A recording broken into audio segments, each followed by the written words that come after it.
మీ personal interviews మరియు వ్యాపార ప్రకటనల కొరకు ఈ నెంబర్ని సంప్రదించండి.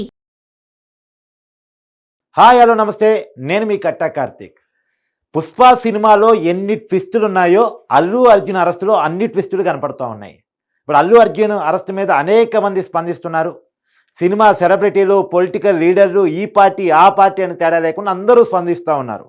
ఈవెన్ దో బాధిత కుటుంబం కూడా స్పందించింది. అల్లు అర్జున్ అరెస్టు బాధాకరమని, మమ్మల్ని కూడా బాధించిందని చెప్పేసి ఎవరైతే చనిపోయారో రేవతి భర్త భాస్కర్ మాట్లాడారు.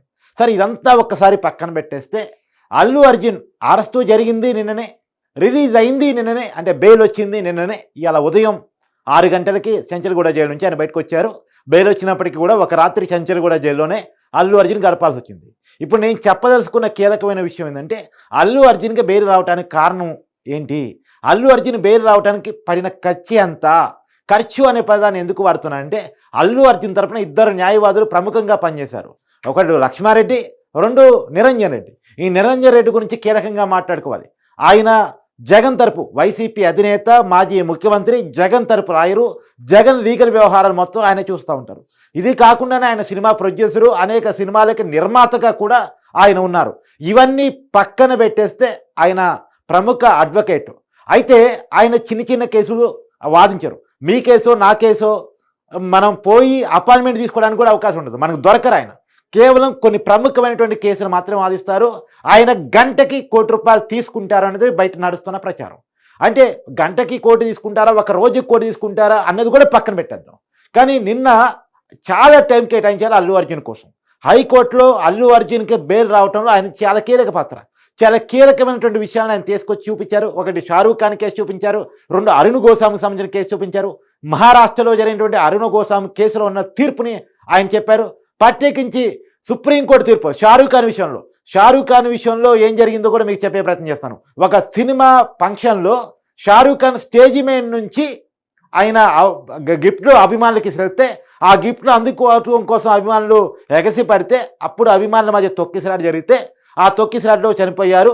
ఆ తొక్కిసలాట జరగడానికి కారణం షారూఖ్ ఖాన్ అని చెప్పి షారూఖ్ ఖాన్ మీద ఆ రోజు కేసు నమోదైంది. దాని మీద ఇది షారూఖ్ ఖాన్కి సంబంధం లేదు, పోలీస్ పర్మిషన్ తోటి, అన్ని రకాల పర్మిషన్తో ఏర్పాటు చేసుకున్నటువంటి ప్రీ రిలీజ్ ఈవెంట్ ఇది అని చెప్పేసి ఆ రోజు ఆ సినిమా టీం సుప్రీంకోర్టులో వాదించింది. దాన్ని నమ్మినటువంటి సుప్రీంకోర్టు దీంట్లో షారూఖ్ ఖాన్ తప్పు లేదు అని చెప్పేసి షారూఖ్ ఖాన్ విషయంలో తీర్పిచ్చింది. ఆ షారూఖ్ ఖాన్ తీర్పుని కోడ్ చేస్తూ ఆయన ఇచ్చిన వాదనలు ఇలా బాగా పనికొచ్చి అల్లు అర్జున్ బెయిల్ రావడానికి కారణమయ్యాయి. ఇది ఇక్కడే చాలా మందికి అనుమానం ఏంటంటే, ఆ నిరంజన్ రెడ్డి ఎంత ఫీజు వసూలు చేసి ఉంటారు అల్లు అర్జున్ నుంచి. అల్లు అర్జున్ తన వల్ల చనిపోయిన కుటుంబానికి 25 లక్షలు పరిహారం చెల్లించడం మీ అందరికీ తెలుసు. కానీ నిరంజన్ రెడ్డికి తనకు బెయిల్ రావడం కోసం, ఒక్కరోజు కూడా జైల్లో ఉండకుండా ఉండటం కోసం, చెంచల్ కూడా జైలుకి అలా వెళ్ళారో లేదో మళ్ళీ వెంటనే వెనక్కి రావాలనేటువంటి పసితోటి, నిజానికి ఇది నాంపల్లి కోర్టులో పడే కేసు.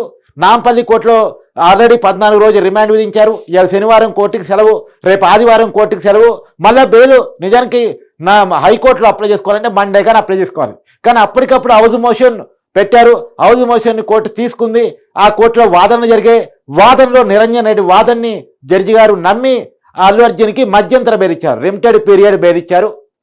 4 వారాల పాటు మధ్యంతర బెయిల్ ఇవ్వడం జరిగింది. ఈ మధ్యంతర బెయిల్ రావటం మళ్ళీ నార్మల్ బెయిల్ అప్లై చేసుకోవాలి. నార్మల్ బెయిల్ నాంపల్లి కోర్టులో అప్లై చేసుకోవాలి. నిజానికి మధ్యంతర బెయిల్ వచ్చినప్పటికీ కూడా అప్పుడు వాస్తవానికి జరగాల్సిన ఫార్మాలిటీ ఏంటంటే, మళ్ళీ ఇది నాంపల్లి కోర్టు పోయి చూపించాలి. నాంపల్లి కోర్టు నుంచి చెంచల్గూడ జైలు అధికారులు తీసుకుపోయి చూపించాలి. అది కూడా 6 గంటలలోపు మాత్రమే చూపించాలి.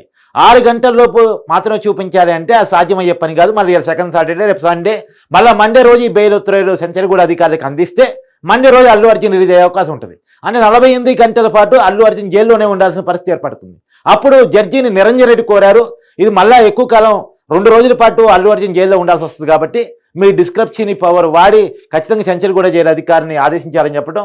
అప్పుడు జడ్జి అక్కడి నుంచి ఆ కాపీలని పోలీసుల ద్వారా చెంచల్గూడ జైలు అధికారులకి పంపించారనేటువంటి వార్తలు కూడా మనం వింటా ఉన్నాం.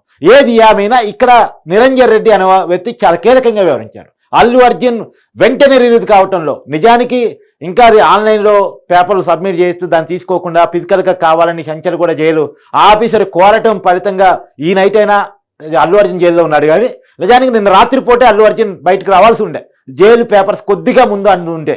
కాబట్టి ఏది ఏమైనా ఇక్కడ మనం కీలకంగా మాట్లాడుకోవాల్సిందంటే, అల్లు అర్జున్ జైలు జీవితం గడపకుండా ఉండటానికి కారణమైన వ్యక్తి నిరంజన్ రెడ్డి అడ్వకేట్. ఆయన ఈ కేసును వాదించడానికి కనీసం ₹1,00,00,000 ఫీజు వసూలు చేస్తుంటాడు అనేటువంటిది ఖచ్చితంగా చెప్పగలిగిన విషయం. ఎందుకంటే ఆయన చిన్న లాయర్ కాదు అనేటువంటిది. మరి అన్ని ₹1,00,00,000 లాయర్కి పెట్టి బెయిల్ చెప్పించుకోగలిగిన అల్లు అర్జున్ తన వల్ల చనిపోయిన కుటుంబానికి మాత్రం కేవలం 25 లక్షల